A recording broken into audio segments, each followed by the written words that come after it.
ప్రభు వల్ల ఆరాధన మనం ముందు ఉంది కనుక అందరూ మనం తెలుసుకోవాలి ఈ విషయాలు. నిర్గమకాండము 12వ అధ్యాయము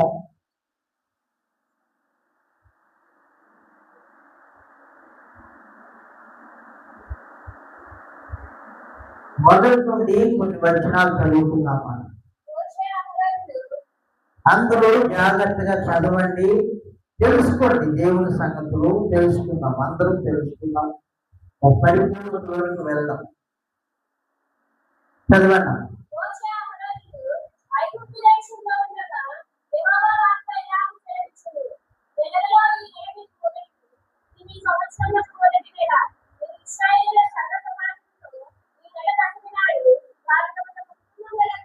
చదువుతున్నప్పుడు మీ పరిశుద్ధ గ్రంథాలు తెరచి మీరు కూడా చదవండి. చదవండి.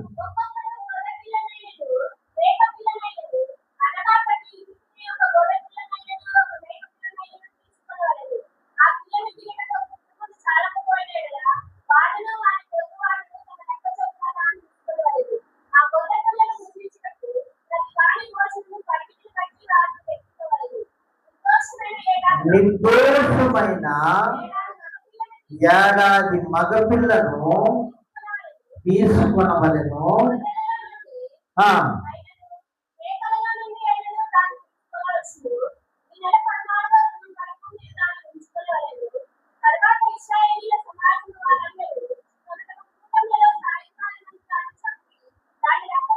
దానిని చంపి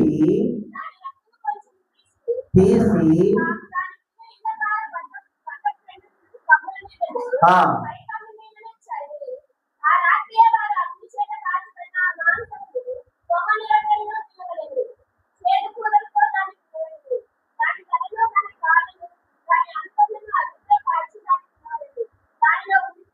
గమనించండి. బైబిల్ గమనించండి. మన చేసే పేరేంటి? బైబిల్ ఉంటుంది, చదవండి, మీకోసమే కదా.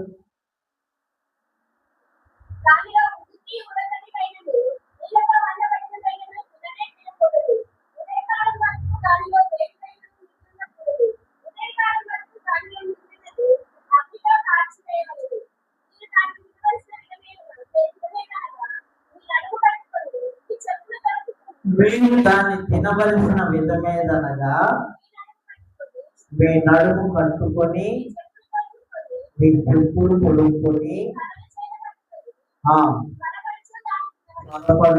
దాన్ని తినవలను. అది అర్థమైందా? లేఖనాన్ని చదువుతున్నప్పుడు అందరు గమనిస్తే అర్థమైంది. అర్థం కాకపోతే రివర్స్ అయిపోతాం మనం. అర్థం కాలేదనుకోండి, మనం పట్టుకున్న కుందేలకి 3 కాళ్ళే అంటాం, వాస్తవంగా 4 ఉన్నాయి ఇక్కడ. ఏంటంటాము? ఎందుకంటే మనం పర్టికులర్గా పట్టుకోవాలి. నేను ఆది కాలం నుంచి వస్తాను. అసలు ఎందుకు ఈ పస్కా మనం తీసుకోవాలి? అసలు పస్కా అంటే ఏంటి? ఇజ్రాయేలు ప్రజలు ఐగుప్తులో బానిసలుగా ఉన్నారు. ఆ బానిస బ్రతుకులో ఉన్నవారికి ఒక విడుదల కావాలి. విడుదల. ఇప్పుడు మనందరినీ అన్నిలో నుండి వచ్చిన వారు సంవత్సరానికి ఒకసారి కొడుకులని చేస్తారు. కొడుకులు వాళ్ళ స్తోమతను బట్టి కొందరు కోడి పండ్లు, కొందరు పెట్టను తీసుకొని వస్తారు, కొందరు మేక పిల్లలు తీసుకొని వస్తారు, ఒక్కొక్కరు తీసుకొని వస్తారు. ఎందుకయ్యా ఇలా చేస్తున్నారు అంటే, నా మీద మా కుటుంబం మీద ఏ దోషం ఉండకూడదని పలానా దేవతకి మేము బలి అర్పిస్తున్నాం. అందరూ చూసిన వాళ్ళనే చిన్నప్పటి నుండి కనీసం కొబ్బరికాయన్నా బలి అయిపోవాలి. వేదాలు అంటున్నాయి, సర్వ పాప పరిహారం రక్త ప్రోక్షణ ఆవశ్యకం. అంటే సర్వ మానవాళి పాప పరిహార్థమై రక్తం అనేది చెల్లింపబడాలి.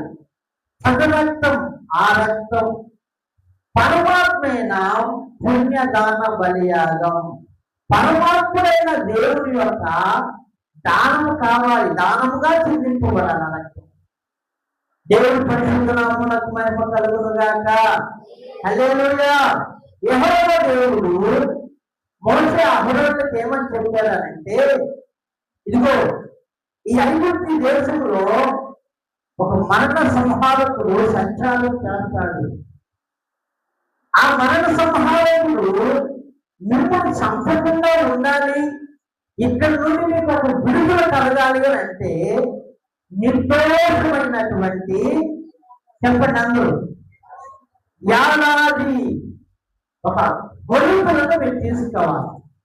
ఆ గొర్రెలను మీరు చంపి ఆ రక్తాన్ని ద్వారబంధం ఏంటి అడ్డకమ్మకి నిలువు కమ్మకి రాసి ఆ లోపల మీరున్నారు. దేవుని పరిశుద్ధ నామమునకు మహిమ కలుగును గాక. విమోచన, రక్త విమోచన, రక్తము ద్వారా విమోచన. ఇదంతా ఎందుకు అంటే బాగా గమనించండి. ఇదంతా ఎందుకు అంటే మనిషి పాపము నుండి విమోచింపబడాలి. అందుకే మీరు గమనించారా, ఆదాము హవ్వలు ఇద్దరు ఆజ్ఞను అతిక్రమించి అపవాదికి లోబడి వాళ్ళు మరణించినప్పుడు దయగలిగిన దేవుడు ఆ పండు తిన్నప్పుడు వాళ్ళ మహిమను కోల్పోయారు, దిగంబరులు అయ్యారు. ఏమయ్యారు? దిగంబరులు అయిపోయినప్పుడు మీరు చూడండి, 3వ అధ్యాయము 21వ వచనం. ఆదికాండము 3వ అధ్యాయము 21వ వచనం. దేవుడైన యెహోవా అమ్మా ఆదామునకు అతని భార్యకును చర్మపు చొక్కాయలను చేయించి వారికి తొడిగించారు. దేవుడి పరిశుద్ధ నామమునకు మహిమ కలుగును గాక. ఏమి ఘనకార్యం చేశారని మీరు గమనించండి. కన్న తండ్రి కనుక సాతాను ముందు సిగ్గుకోకూడదు కనుక,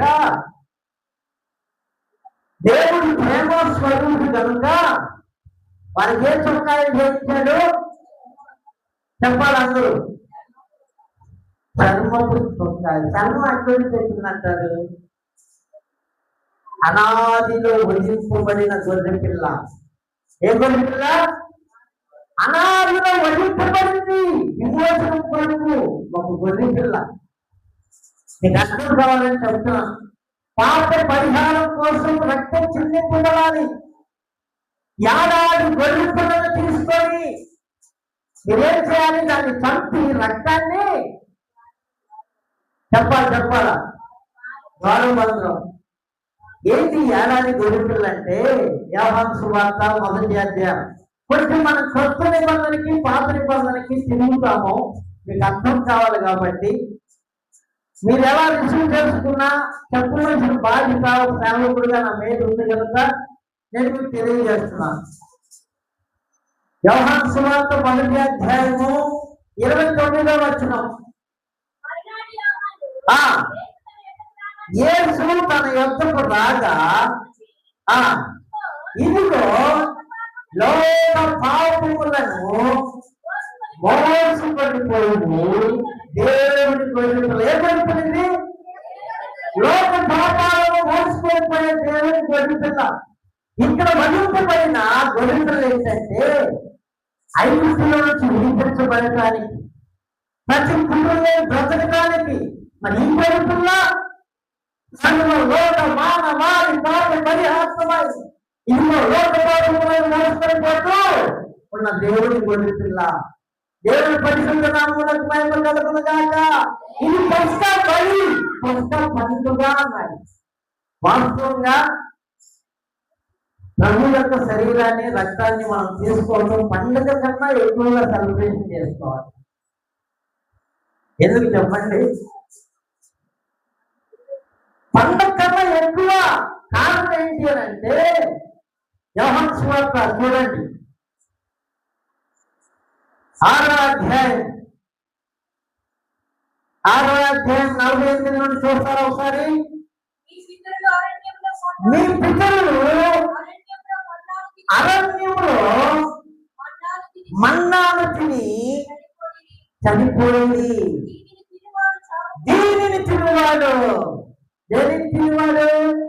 దీనిని తినువాడు చావకున్నట్లు పరలోకము నుండి దిగి వచ్చిన ఆహారం ఇదే. తర్వాత జీవాహారం నేనే. ఎల్లప్పుడూ జీవించును. గొర్రెలు తీసుకోవాలా, నిత్యోసమైన గొర్రెలను తీసుకోవాలి, పస్కాను ఆచరించాలా. మీ పుత్రులు ఆకాశం నుండి ఆహారం పడితే తిన్నారు, అటు చనిపోయారు. మీరు మరణించకుండా ఉండే ఒక ఆహారం ఉంది, అదే నా శరీరము, పస్కా అన్నాడు. ఏమన్నాడు? ఇది పస్కా బలి. బలిపలంటే ఏంటో చూసాం మనం. పస్కా బలి అన్నాడు. కొరింథీయులకు రాసిన మొదటి పత్రిక 5వ అధ్యాయము చూడండి 7వ వచనము. మీరు పులిపిండి లేని వారు గనుక కొత్తముటకై ఇంతే కాక క్రీస్తులను పస్కా పశువు కలుపబడిన దేవుని పరిశుద్ధ నామమునకు మహిమ కలుగును గాక. నేను ఒక విషయాన్ని గమనిస్తే, ఒక అతను వాటర్ తాగుతున్నాడు, లీటర్ వాటర్ వచ్చేసి 2000. ఎంత? 2000. హర్షకుమార్ గారు అని ఒక అతను ఉన్నారు, రాజమండ్రి కాంగ్రెస్ నాయకుడు. వాళ్ళ ఫాదర్ ఒక ఆమె ఉంది, ఆమె ఐస్ క్రీమ్ తింటుంది, ఇంతే పట్టుకుంటే చేతిలోకి వస్తుంది 10,000. దాంట్లో బంగారుకు పోగ పోసినటువంటి ఒక పేపర్ వేసుకొని తింటుంది అనమాట. దానికన్నా కూడా విలువైన ఆహార పదార్థాలు ఎన్నో ఉన్నాయి. అయితే నిత్యంలో జీవింపజేసే ఆహారం లేదు భూమి మీద. దేవుడి పరిశుద్ధ నామమునకు మహిమ కలుగును గాక. చుట్టూలో ఉన్న విలువైన వాటిని తింటున్నారు, ఎంతో ఖర్చు చేస్తున్నారు, కానీ నిత్య జీవాన్ని ఇచ్చే ఆహారము లేదు. అంతేకాక క్రీస్తులను మన పస్కా పశువు. ఎవరు ఆ పస్కా పశువు? యేసుక్రీస్తు ప్రభువారు. నా వైపు చూడండి, ఒకసారి ఇది గమనించండి, అందరూ కొంచెం శ్రద్ధగా ఆలోచిస్తారు. ఆంధ్ర వైపు గొట్టాలని ఉండేవి, పావలాకి 5 ఇచ్చేవారు చిన్నప్పుడు. ఇట్లా తగిలించుకొని ₹1 వెళ్తే ఇట్లా పెట్టుకొని కరా కరా కరా కరా నవ్వుకుంటా వెళ్ళేవాళ్ళు. అంటే దాని రేటు తక్కువ కాబట్టి ఆ విధంగా తిన్నాం. ఒకవేళ డైరీ మిల్క్ అయితే ఎట్లా తింటాం చెప్పండి? అందరికీ ఛాయలు బిస్కెట్లు అన్నీ ఇస్తాం, మంచిగా నెయ్యి వేసి సున్నుండలు చేసుకున్నాం అనుకోండి, ఎలా తింటాం? తీర్చినట్లుగా ఇస్తారు అందరికి. ఏం చేస్తారు? దాచుకొని తింటారు. అంటే భూమిలో ఉన్నటువంటి విలువైన ఆహారాన్ని దాని విలువను బట్టి జాగ్రత్తగా తింటున్నావు నువ్వు. నా యేసయ్య అన్నారు, అదే 6వ అధ్యాయం యోహాను సువార్తలో 37వ వచనం చూడండి. 37వ వచనం. అయ్యా ఒకవేళ కుక్కలు ఏమైనా వస్తే గేట్ వేసేయండి. అక్కడ భోజన పదార్థాలు ఉంటే గేట్ వేసుకోండి. మళ్ళీ కొంచెం సేపు అటు ఇటు మళ్ళీ తిరగకండి, మీరు ఇబ్బంది పడి నన్ను ఇబ్బంది పడుతుంది. 27వ వచనం. సారీ, చెరువైనటువంటి ఆహారం కొరకు కష్టపడకుడు కానీ నిత్య జీవము పాస్ అవుతారు. ఇక్కడ నిత్య జీవము, నీ ఎత్తు బంగారం నువ్వు ఖర్చు పెట్టినా నిత్యము నువ్వు జీవించగలవు ఈ ఆహారం తింటే తప్ప. దేవుడి పరిశుద్ధ నామమునకు మహిమ కలుగును గాక. తినాలి, మంచి విషయమే. మీరు క్షయమైపోయేదాని కొరకు కష్టపడద్దు. నేను మీకు మంచి ఆహారాన్ని ఇస్తాను. ఇదిగో నేను ఇచ్చే ఆహారాన్ని మీరు తిన్నారంటే నేను నీటితో జీవిస్తాను. అయితే కొంచెం జాగ్రత్తగా తినండి. దేవుడు పరిశుద్ధ మహిమ కలుగును గాక. హల్లెలూయా. ఏమన్నాడు అక్కడ? అక్షయమైన ఆహారం కొరకు కష్టపడి మనుష్య కుమారుడు దానిని మీకు ఇస్తాడు. మీరేం చేయాలంటే జాగ్రత్తగా దాన్ని చేయాలి. ఎలా తినమన్నాడు చూడండి. 11వ వచనం, 12వ అధ్యాయం నిర్గమకాండం 11వ వచనం. మీరు దానిని తినవలసిన విధమేదనగా మీ నడుము కట్టుకోవాలా. ఏం చేయాలంట? నడుము కట్టుకోవాలి. మనందరం బెల్టులు తెచ్చుకొని నడుముకు బెల్ట్ కట్టుకొని నా వైపు చూడండి అనాలా.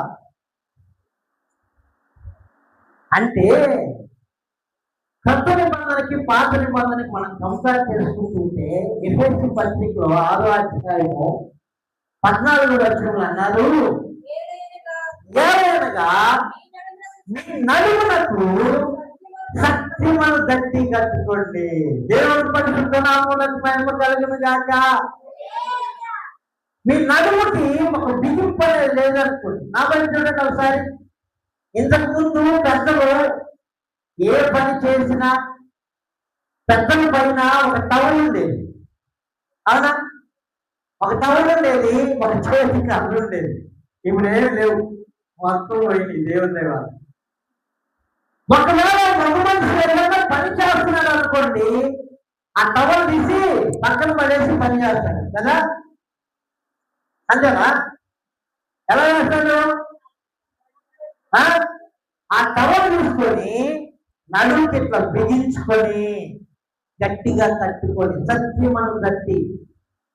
మీరు గమనించండి, కరాటి ఇలాంటివి ఉంటాయి కదా, కుంకుడు చూడు అలాంటి బెల్ట్ ఎందుకుంటుందంటే వంగకుండా.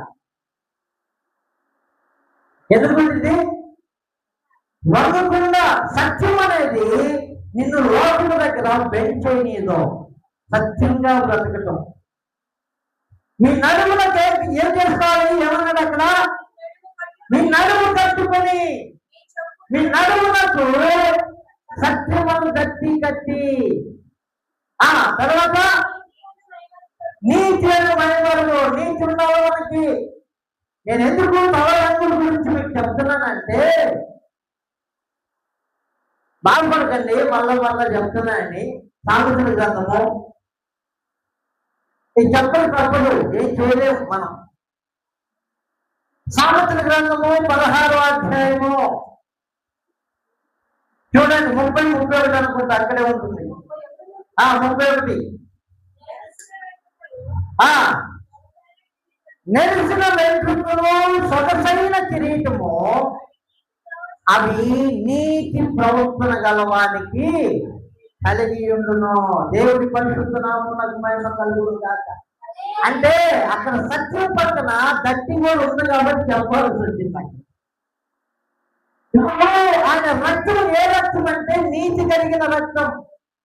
నిర్దోషులు, నిష్కల్మషులు, పాపంలో చేరక ప్రత్యేకింపబడిన వాడు. ఒక మాటలో చెప్పాలంటే యేసుక్రీస్తు ప్రభువు శరీరము, రక్తము అగ్ని కన్నా మిన్నైనది.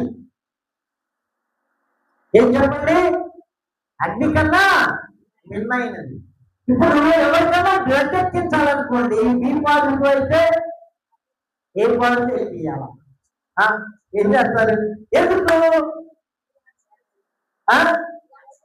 రియాక్షన్ అయిపోయింది, శరీరం అంతా వాడిపోతుంది, చనిపోతాడు. ఇప్పుడు ఏ శరీరం గురించి మనం చూస్తే మత్తయి సువార్త చూడండి. మత్తయి సువార్త 27వ అధ్యాయము 24వ వచనము. పిలాతు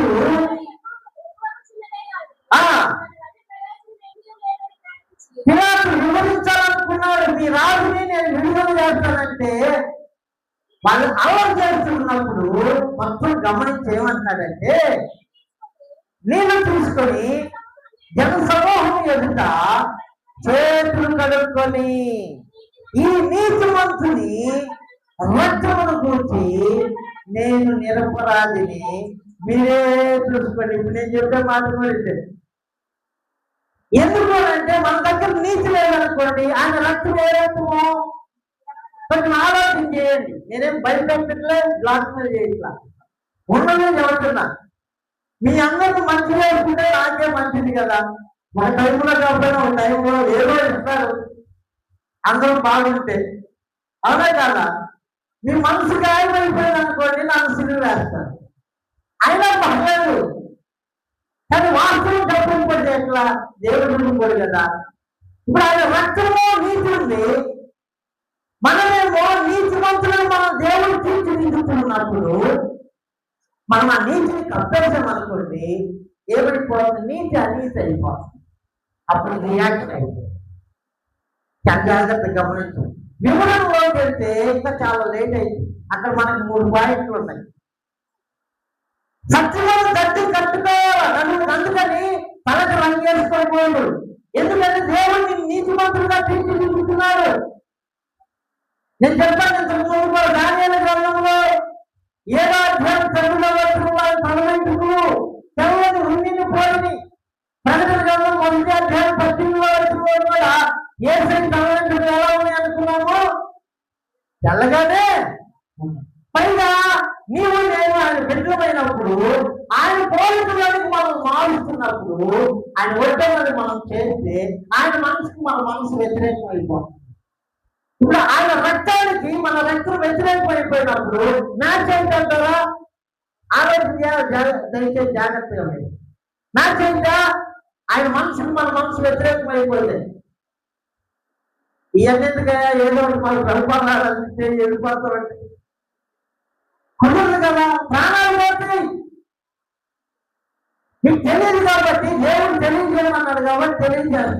అందుకని మనం ఏం చేయాలంటే సత్యమును గట్టి కట్టుకొని నీతిను మహిమను తడుపుకొని అక్కడ పోదాం. మళ్ళా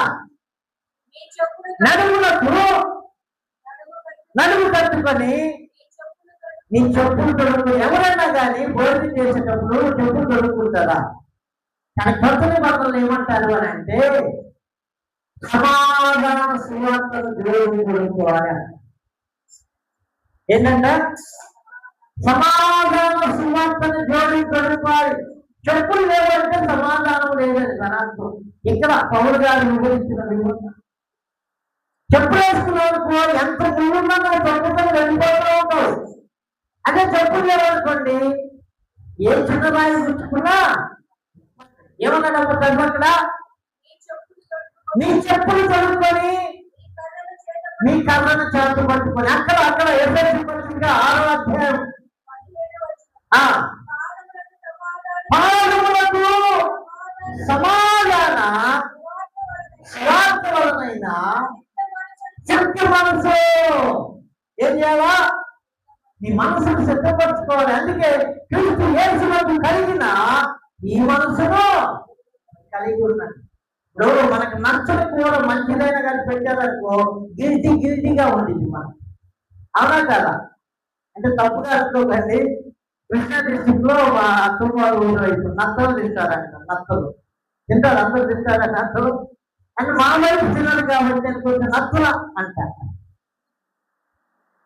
అది బలమైన ఆహారం అనుకున్నప్పుడు, పరిసరంలో చేరినప్పుడు నా మనసు నేను సిద్ధపరచుకోవాలి, లేకపోతే వామిటింగ్ అయితే. అలా కదా సిద్ధం చేసుకోవాలి మన మనసుని. నీ చెప్పులు తొడుక్కొని తర్వాత ఏమన్నాడు? నీ కర్ర చాటు పట్టుకోవాలి. ఏం పట్టుకోవాలంట? కర్ర. మోసేని ఐగుప్తికి పంపించేటప్పుడు ఏమిచ్చి పంపించారు చెప్పండి? కర్ర ఇచ్చి పంపించారు. ఏంటి కర్ర అంటే? వాగ్దానము. దేవుడు పరిశుద్ధనామమునకు మహిమ కలుగును గాక. హల్లెలూయా. వాగ్దానం అనే కర్ర ఇచ్చాడు. ఈ కర్రను తీసుకొని నువ్వు త్వరపడుతూ తినాలి. అంటే నిన్ను సిద్ధపరచుకోవాలి, కుటుంబాన్ని సిద్ధపరచుకోవాలి. ఏ కల్ముషం లేకుండా నువ్వు తీసుకునే ఆహారం మామూలు ఆహారం కాదు, అది క్రీస్తుకు సాదృశ్యము. ఇదంతా ఎందుకంటే రక్షణ ప్రణాళిక చేస్తున్నాడు దేవుడు. దేవుడు పరిశుద్ధ నామమునకు మహిమ కలుగును గాక. ఆయన ఎవరు అని అంటే చూడండి, ద్వితీయోపదేశ కాండము 4:24 ఒకసారి చూడండి. 4:24 ఏలయనగా నీ దేవుడైన యెహోవా దహించు అగ్నియు రోషము గల దేవుడు. నామని చూడండి, ఆ రోషము కలిగిన దేవుడు నీ కొరకు నా కొరకు ఆహారంగా మార్చబడటానికి తను తాను కుదించుకొని ఈ లోకంలో జన్మించి పశువు మార్గంలో బరువులు పెట్టబడ్డాడు, మహిమను తగ్గించుకున్నాడు. మీరు చూడండి, సంసారం యొక్క తల్లిదండ్రులు దేవలోకం చూస్తేనే అయ్యో నేను చచ్చిపోతా అన్నారు. ఇప్పుడు మహిమ కలిగిన దేవుని యొక్క శరీరాన్ని రక్తాన్ని తీసుకోవాలా మనం? కొంచెం గమనించండి, పరధ్యానంలో ఉండకండి. ఏమైనగా నీ దేవుడైన యెహోవా రోషముగల దేవుడు. ఇప్పుడు మన ఇంట్లో భర్తకో భార్యకో కొంచెం రోషం కలవాలనుకోండి, ఎంత సెక్రెట్ లో ఉంటాం మనము.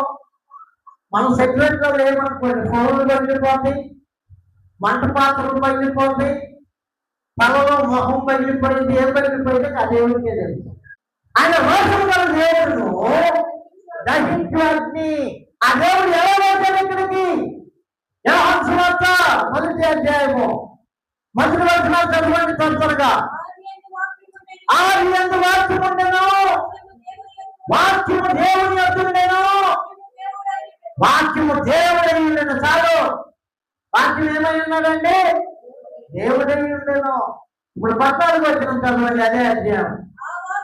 ఆ వాక్యము శరీరధారి అయి కృపా సత్య సంపూర్ణుడుగా మన మధ్యలో నివసించుకుంటేను. ఏ వాక్యము? భూమిని ఆకాశంలో కలుగు చేసినటువంటి వాక్యము, నేల మట్టితో నన్ను నిర్మించి నన్ను యొక్క నాశకాలంలో జీవాత్మను ఊరినటువంటి వాక్యము శరీరధారిగా మన మధ్యలోకి వచ్చాడు. ఆయనే ప్రభు అయిన యేసుక్రీస్తు. ఆ శరీరానికి పెట్టినటువంటి పేరే యేసుక్రీస్తు. ఆయన ఏమన్నారంటే చూడండి, మత్తయి సువార్త 26వ అధ్యాయము, మత్తయి సువార్త 26వ అధ్యాయము 26, 27, 28 వచనాలు చదవండి. వారు భోజనము చేయించుండగా యేసు ఒక రొట్టెను పట్టుకొని దాన్ని ఆశీర్వదించి విరచి తన శిష్యులకిచ్చి ఇది నా శరీరం అని చెప్పాను. ఆయన గిన్నె పట్టుకొని వారికిచ్చి ఇది నా రక్తము అనగా పాప క్షమాపణ నిమిత్తము అనేకుల కొరకు చిందింపబడుతున్న నిబంధన రక్తము. నిబంధన రక్తము ఐగుప్తులో ఉన్నటువంటి బానిసల చెర నుండి విడిపించబడటానికి వాళ్ళు ఏం చేశారండి? నిర్దోషమైన గొర్రె పిల్లను తీసుకున్నారు, వధించారు, రక్తాన్ని ఏం చేశారు? ఈ క్రీస్తు రక్తం ప్రోక్షణ మన హృదయం అనే ద్వారం మీద మనం ప్రోక్షించుకోవాలి. అప్పుడు సాతానుడు లోపలికి రాడు, మరణ సంహారకుడు. ఇప్పుడు ఒక వ్యక్తి ఆస్తి కోసం ఉదయాన్నే లేచి తల్లిదండ్రులు చంపేశాడు. ఏముంది హృదయంలో? నిన్ననే అనుకుంటా, నిన్ననో మొన్న ఒక అతను పేరు మీద వచ్చి 6 చంపేశాడు. ఏముంది హృదయంలో? చెప్పండి. దురాత్మ ఉంది. ఆ దురాత్మని కుటుంబంలోకి నీ హృదయంలోకి రాకుండా ఉండాలంటే రక్త ప్రోక్షణ ఉండాలి. రక్త ప్రోక్షణ. దేవుని పరిశుద్ధ నామమునకు మహిమ కలుగును గాక. నువ్వు రైల్వేకి సంబంధించిన వస్తువులు ఏమైనా తీసుకుంటారా?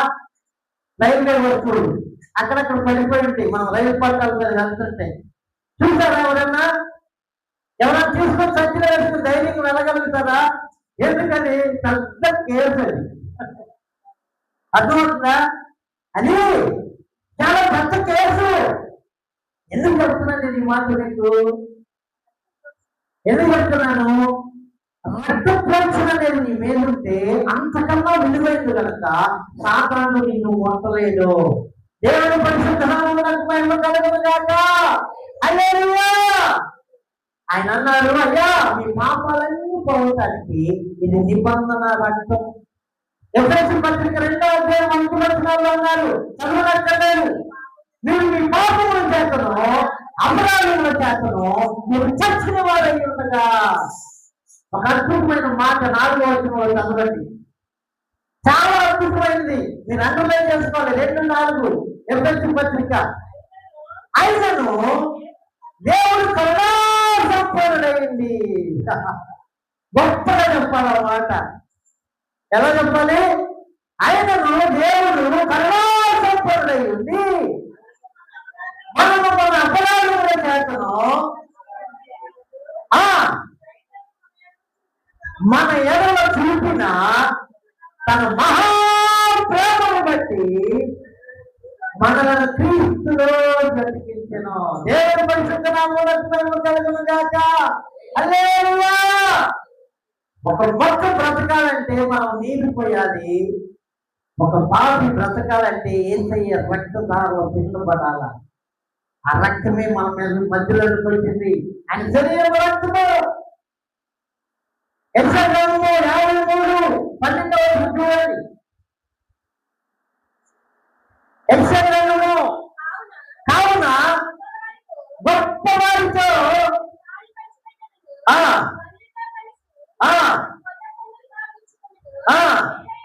ఏమగా అమ్మా మరణమును ఉన్నట్లు అతను తన ప్రాణమును దారిపోసిన ఎవరి కోసం? చూడండి, ఎవరి కోసం? నీ కోసం, నా కోసం. అంత విలువైన రక్తాన్ని మనం నిర్లక్ష్యంగా తీసుకుంటే ప్రమాదం కనుక నేను ఎప్పుడు వాడే మాట బాగా అనిపించినప్పుడు గట్టం పట్టుకునైనా కాలు పట్టుకునైనా చెప్పుకొని శుద్ధీకరణ చేయించుకోవాలి. ఎవరైనా కావచ్చు, వాళ్ళు మిత్రులు కావచ్చు, శత్రువులు కావచ్చు. అన్నికన్నా మిన్నైనటువంటి యేసు యొక్క శరీరాన్ని రక్తాన్ని మనం అనాలోచనగా తీసుకుంటే అది ప్రమాదం అయిపోతుంది. అందుకని మనం శుద్ధి చేసుకోవాలి. నేను ఒక ఇది చేసి చూపించాలనుకున్నాను మీకు, కానీ నాకు కుదరక చేయలేకపోతున్నా. నా వైపు చూడండి, అందరూ చూడండి. నేను కొంచెం నిమిషాలు ముగించేస్తాను. ఇటువైపు చూడండి, నా వైపు చూడండి. ఒక ప్లాస్టిక్ గిన్నెలో బాగా మసలు పెట్టినటువంటి నీళ్లు పోసామనుకోండి, ఏమైపోతాయి? కాలిపోయింది, కరిగిపోయింది. నేను ఇంతకు ముందుగా చెప్పినట్టున్నాను, పొయ్యి ముట్టించాలి అంటే, వెలిగించాలి అంటే అందరిలో అగ్గిపెట్టిండే కాదు, పక్కింటికి వెళ్ళి ఆ నిప్పు కొడుకులు తెచ్చుకునేవాళ్ళు. పేపర్లో తెచ్చుకుంటే ఉంటాయని మరి చేసేవాళ్ళు మూట వైపు తీసుకొని వెళ్ళి తేవాలి. యేసయ్య శరీరము రక్తము అగ్ని కన్నా మిన్నైనది అని నీ హృదయంలో పడుతున్నప్పుడు నువ్వు పట్టుకోకపోతే ఏమన్నాడు పౌలు గారు? ఇందువలనే మీలో అనేకులు బలహీనులు, రోగులు కాదు, సెకండరీ బలహీనులు అయిపోతున్నారు, రోగులు అయిపోతున్నారు. చాలా మంది చనిపోతున్నారు. గమనించుకోండి. ఇప్పుడు మెడిసిన్ ఎక్కువైంది అనుకోండి, శరీరం తట్టుకోకపోతే ఏమైపోయింది? నేను చాలా మందిని చూశాను, క్యాన్సర్ వచ్చిన వాళ్ళకి దాన్ని ఏమంటారు, రేడియేషన్ ఇస్తారు. చాలా మందిని చూసి కీమో వాళ్ళు బాగానే ఉంటారు. ఎప్పుడైతే కీమో స్టార్ట్ చేస్తారో లోపల ఉన్నటువంటి మజిల్స్, మాంసం ఉంటుంది కదా, ఆ మెడిసిన్ పవర్కి తట్టుకోలేక మాంసం అంతా కూడా మెత్తబడిపోయింది. చాలా దళ్ళైపోతారు. వీలైనంత మందికి చాలా మంది మరణించిన వాళ్ళే తెలిసాను, కానీ బ్రతికిన వాళ్ళైతే చాలా అరుదు. ఒక మెడిసిన్కే అంత పవర్ ఉంటే బాగా గమనించండి. సృష్టికర్త అయినటువంటి యేసయ్య మన మధ్యలో కూర్చున్నాం. ఇది రొట్టె కాదు. రొట్టెను మీరు వివేచన లేకుండా తీసుకుంటే శిక్షా విధి కలుగుతుంది కదా. ఈ ద్రాక్ష రసం కూడా తీసుకుంటే శిక్ష కలుగుతుంది కదా. మిమ్మల్ని మీరు శుద్ధి చేసుకోండి. వాక్యం ద్వారా మీరు కడగలు అంటే మీరు గట్టి వాళ్ళు అవుతారు. ఆయన యొక్క రక్తాన్ని తీసుకోవడానికి మీరు శక్తివంతులు అవుతారు. పాపాన్ని ఓటుకొని విడిచిపెడితే ఆయన పోలికలోనికి వస్తావు నువ్వు. కాబట్టి నా శరీరం తిని నా రక్షణ త్రాగు వాడే నిత్యమైనటువంటి జీవము గలవాడు. అంత జీవమున నేను వాడిని మనం తీసుకోండి. బలమైన ఆహారం మామూలు విషయం కాదు. ఈ మందిరానికి నిండేంత డబ్బు మనం ఇచ్చిన ఇలాంటి ఆహారం మనకు దొరకదు. ఇంత బంగారం మనం ఇచ్చిన ఇలాంటి ఆహారం దొరకదు. ఎందుకంటే ఈ ఆహారం తీసుకుంటే మనకు మరణంలో నిత్య జీవం కలుగుతుంది. అయితే వివేచించకుండా తీసుకుంటే మరణం. అపరాధం పోతున్నాడు. నిన్ను నువ్వు శుద్ధీకరించుకోవాలి. తన దగ్గర నుంచి ఎందుకు పెట్టామయ్యా అంటే ఈ నీతిని మనం కప్పినప్పుడు ఆయన ఏమో నీతిమంతులు తక్కువ, మనమేమో అనీతిమంతులు అయిపోయాం. కాబట్టి రియాక్షన్ అయిపోతుంది. మీరు గమనించుకోండి. ఏదో ప్రాణంలో గుండెలో సమాధానం ఉండదు, ఇంట్లో సమాధానం ఉండదు, సంఘంలో కూడా సమాధానం ఉండదు. మీరు కరెక్ట్ గా శుద్ధీకరణ చేసుకుని ఎప్పుడన్నా తీసుకొని చూడండి. ఆ ప్రశాంతతే దేవుని పరిశుద్ధ నామమునకు మహిమ కలుగును గాక. ఒకటి నిర్గమకాండము 1 నిమిషం. ఆదికాండం 35వ అధ్యాయము 1 వచనాలు చదివినాక నిర్గమకాండంకి వద్దాం. దేవుడు యాకోబుతో నీవు లేచి అక్కడ నివసించి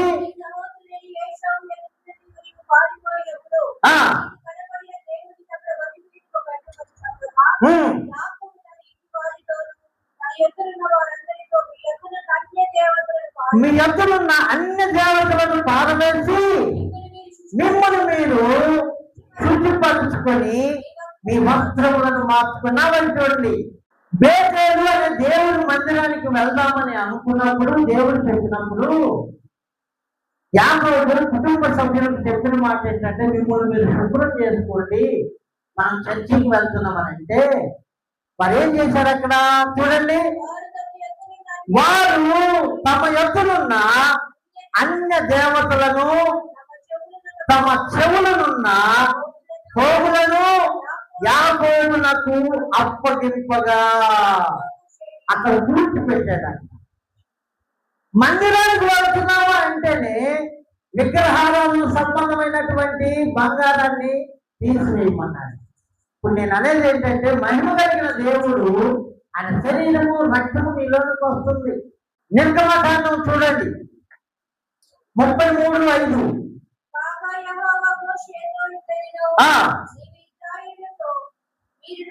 మీరు లోబడినోళ్ళని ప్రజలు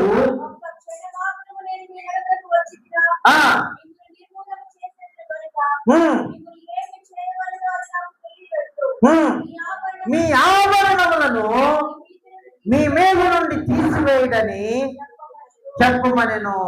కాబట్టి ఇశ్రాయేలు హోరేబు కొండ యొద్ద తమ ఆభరణములను తీసివేసి, మీరు గమనించాలి, ఐగుప్తు నుండి కనానికి వెళ్తూ ఉన్నప్పుడు వచ్చినటువంటి సమస్య ఇది.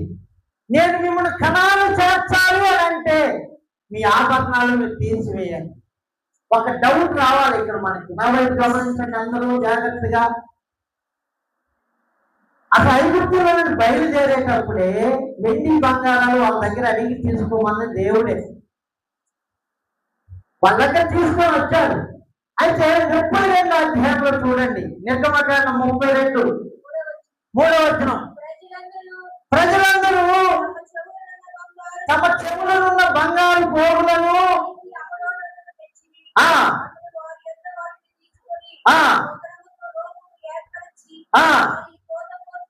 కోట పోసిన దూడగా చేసను. అప్పుడు వారు, ఓ ఇశ్రాయేలు, ఐగుప్తు దేశములో నుండి నిన్ను రప్పించిన నీ దేవుడు ఇదే అనేది. వాస్తవంగా ఐగుప్తులో నుండి వీరిని విడిపించింది ఎవరండి? నా వైపు గమనించండి. ఎవరు విడిపించారు? దేవుడే దిగి వచ్చాడు. ఆ 3వ అధ్యాయంలో మనం చూస్తే, నేను దిగి వచ్చాను, మోసేను వెళ్ళి విడిపించుకుంటా అన్నాడు. జాగ్రత్త గమనించండి. ఇప్పుడు వీళ్ళేమంటారు, ఆ వెండి బంగారాలతో దూరం చేసుకొని దేవుని స్థానము ఆ దూరం ఉంచారు. అందుకని ఇక్కడ పెద్ద గొడవ 3,000 మంది చచ్చిపోయారు. అక్కడ 3,000 మంది మరణించారు. దేవుడు అంటున్నాడు, నా వైపు చూడండి అందరూ, నేను ఇలా అయితే మీ తోడు రాను.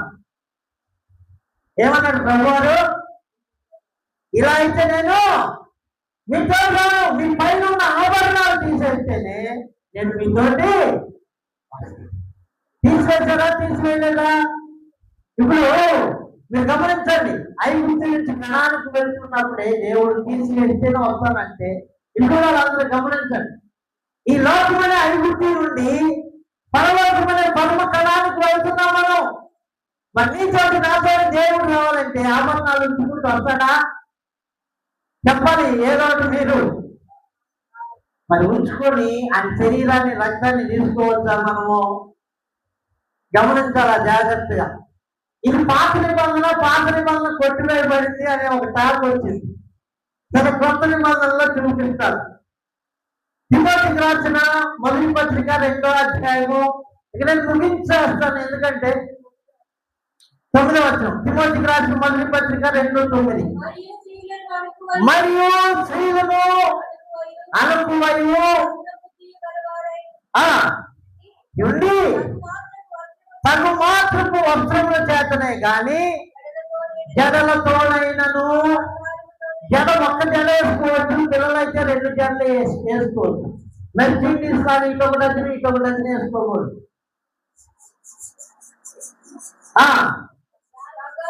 బంగారంతోనైనను ముత్యములతోనైనను మిగుల వెలగల వస్త్రాలు, బాగా విలువైనవి, ధనవంతులు వేసుకున్నట్లుగా వేసుకోకూడదు మనము. మిగుల వెలగల వస్త్రాలు ఏమన్నాడు అక్కడ? ఆగండి. అలంకరించుకోనక అన్నాడా, అలంకరించుకోమన్నాడా? చెప్పండి.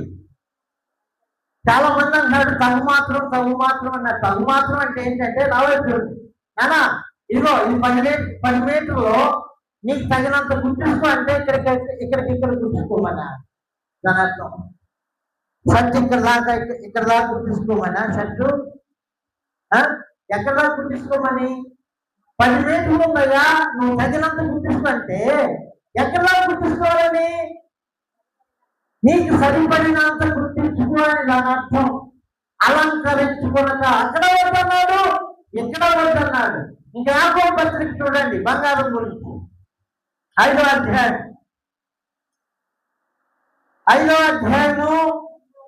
2వ వచనం.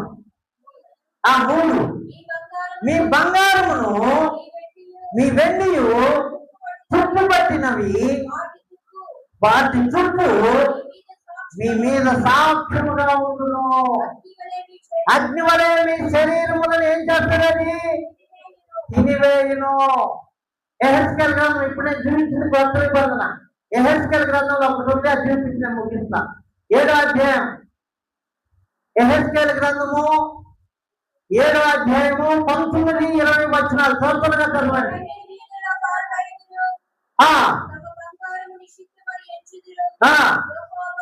యెహోవా ఉగ్రత దినమందు వారి వెండియే గాని బంగారమే గాని వారిని తప్పింపజాలదు. 20వ వచనం.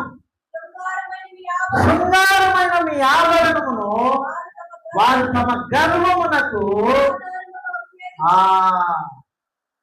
అందుకని వెండి బంగారాలు వద్దు, ప్రభువాన్నే మనం అలంకరించుకోవాలి. కొరింథీ పత్రికలు అన్నారు, సుందరమైన మీ అవయవాలకి అధిక సౌకర్యం వద్దు, మీరు ప్రభువునే ధరించుకున్నారు.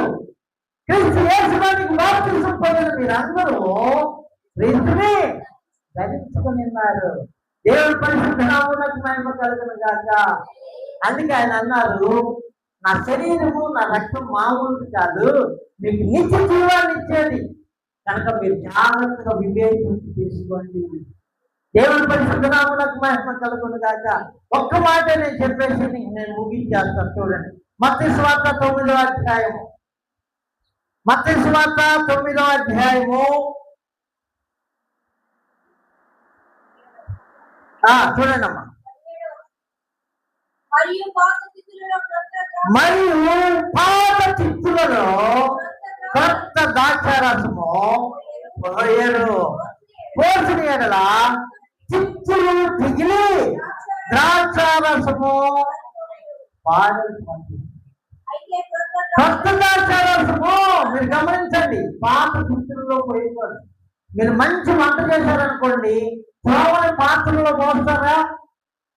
పోస్తే తినడానికి అవుతుంది? అది కాదు కదా. పాత్ర శుభ్రంగా ఉండాలి, ఆహార పదార్థాలు కూడా శుభ్రంగా ఉండాలి, శుద్ధి కూడా శుభ్రంగా ఉండాలి. చూడండి, అయితే కొత్త ద్రాక్షారసము కొత్త తిత్తుల్లో పోయేదు, అప్పుడు ఆ రెండును వెళ్ళిపోకుండా ఉంటుంది. నీ హృదయాన్ని కొత్తగా చేసుకున్నావు అనుకో, ఎవరైనా నువ్వు క్రీస్తు యేసునందు ఉన్నాయలా వాడు నూతన సృష్టి. ఏంటంట?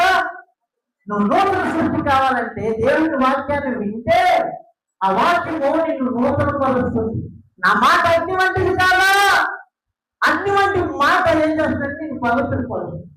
ఒక 30 సంవత్సరాల క్రితము అటు తెలంగాణ నిజామాబాద్ డిస్టిక్ లో ఎవరైనా అంటరాని వాళ్ళు కొంచెం ఉన్నతమైన వాళ్ళ బిందెను పట్టుకున్నారనుకో, బిందె నీళ్లు తెచ్చే బిందెలు, వాళ్ళు చామరు మనలాగా గడ్డి తీసుకొచ్చేసి ఆ గడ్డిలో బిందెలు పెట్టి ఆ గడ్డి తగల పెట్టేసి అప్పుడు కడుక్కుంటారు.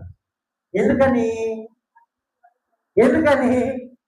అగ్ని ద్వారా పవిత్రత. నీళ్లు తాగుతున్నావు, దాంట్లో ఉన్న నీళ్లు కొత్త ద్రాక్షారసము కొత్త తిప్పుల్లో పోయాలి. నీ హృదయం కొత్తగా మార్చబడాలి. ఆయన అంటున్నాడు, బండ లాంటి నీ హృదయాన్ని తీర్చివేసి మాంసము గుండెని ఇస్తాను, మీకు నూతన వృత్తిని ఇస్తాను, నూతన హృదయం ఇస్తాను. ఆ వాక్యం ద్వారా మిమ్మల్ని మీరు శుద్ధి చేసుకుంటే కొత్తగైపోతారు. అప్పుడు కొత్త ద్రాక్షారసమైన ఆయన యేసు రక్తము నీ గుండెలోకి వస్తుంది కనుక నీకు జీవం. అది దేవుని పరిశుద్ధ నామమునకు మహిమ కలుగును గాక. హల్లెలూయా. క్రీస్తును మన పస్కా పశువు వధింపబడ్డాడు. చాలా జాగ్రత్తగా చేశారు. పస్కా సృష్టికర్త అయిన దేవుడే మన మధ్యలోకి వచ్చి పస్కా వెళ్ళిపోయాడు. మరి ఎంత జాగ్రత్తగా తీసుకోవాలి మనం? అందుకే పౌలు గారు హెచ్చరించారు. చూడండి, పౌలు గారు హెచ్చరించారు. కొరింథీయులకు రాసిన మొదటి పత్రిక పాయింట్కి వచ్చేద్దాం. ఇంకా 11వ అధ్యాయము 27. కాబట్టి ఎవరు అయోగ్యముగా ప్రభు యొక్క రొట్టెను తినో లేక పాత్రలను త్రాగునో రక్తమును కూర్చి అపరాధి అయిపోతున్నా. నా వైపు గమనించండి, ఫైనల్ ముగించేస్తుంది. యేసయ్య రక్తం ఎందుకు చెందించాడంటే పాపిని పరిశుద్ధపరచడానికి. ఇప్పుడు అయోగ్యంగా తీసుకోవడం వలన ఇప్పుడు పరిశుద్ధులు మళ్ళీ బాధ్య అయిపోతున్నారు. అర్థమవుతుందా? ఒక అతను కొంచెం తాగాడు లైట్ గా, లోపల జ్వరం ఉంది, లో జ్వరం. వాళ్ళ మామయ్య చనిపోతే దినం అనమాట. ఆ రోజు మంచిగా నాటుకోవడం కొడితే శుభ్రంగా తినేశాడు. గమనించుకోలేదు, లివర్కి కామెర్లు అయిపోయి చనిపోయాడు. ఆహారంలో చెడుందా? ఎవరిలో ఉంది చెడు? అందుకే అతిక్రమం దాచిపెట్టేవాడు మధ్యలో వాటిని ఒప్పుకొని విడిచిపెట్టేవాడు కనికరము పొందిన మనుషులని. ఒక ఇంటికి శుభ్రం చేసి ఊరేళ్ళు వచ్చామనుకో, 10 రోజుల తర్వాత డోరు విడతం చేస్తే మళ్ళీ దుమ్ము పడింది అంతా. అవునా కదా? ఇల్లు కడిగాం, పాత్రలు కడిగాం, అన్ని కడిగాం. మరి ఎలా పడింది? నా వైపు చూడండి. కిటికీలు వెంటిలేషన్ దుమ్ము వచ్చేసి, ఇగో కిటికీలు ఉన్నాయా మనకి? దేవుని హృదయానుసారుడు దావీదు మిద్దెకి అలా చూసే పాపంలో పడిపోయాడు. నరహంతకుడు అయ్యాడు, వ్యభిచారి అయ్యాడు. నా యేసయ్య అంటున్నారు, ఇదిగో ధర్మశాస్త్రం ఎలా జరుగుతుందన్నారు కదా, వ్యభిచారం చేసిన పాపని ఒక స్త్రీని మోహం చూస్తూ ప్రతివాడు తన హృదయంలో చూస్తేనే శుద్ధి చేసుకోవడం మనము నిన్న టైంలో ఏం చేస్తున్నాం మనము? శుద్ధీకరణలో ఉన్నావా? ఏం చేస్తున్నావు? రాత్రి ఏం చేసావు? మొన్న ఏం చేసావు? మరి ఎవరు శుద్ధి చేసుకోవాలి? అవసరం బట్టలు కావాలంటేనే ఒక గంట సేపు నానబెట్టాల. మారిపోయిన దేశాలు కావాలంటేనే ఒక అరగంట నానబెట్టాలా. ఘోరమైన వ్యాధి కలిగింది.